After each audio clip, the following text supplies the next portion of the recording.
তোমরা অশ্লীলতার নিকটবর্তী হয়েও না।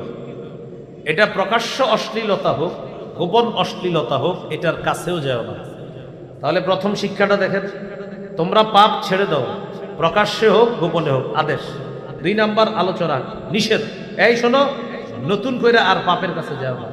প্রথমটা হলো আমরা শিখলাম, এই শোনো, আগের সব পাপ ছেড়ে দাও। 2 নাম্বার আলোচনা, আল্লাহ বলতেছে, শোনো, নতুন করে আর পাপের কাছে যাও না। এটা প্রকাশ্যে হোক গোপনে হোক, নতুন পাপের কাছে আর যেও না। বলেন, আজকের আগের প্রকাশ্য পাপ, গোপন পাপ ছেড়ে দেওয়ার ওয়াদা করো। তাহলে এই মুহূর্তের আগে যত প্রকাশ্যে পাপ আছে, গোপন পাপ আছে, আমরা ছেড়ে দিলাম। কেন? আল্লাহ বলছে, বান্দা ছেড়ে দাও, ছেড়ে দাও, গোপন পাপ ছেড়ে দাও, প্রকাশ্য পাপ ছেড়ে দাও। ঠিক তো? আল্লাহ তৌফিক দান।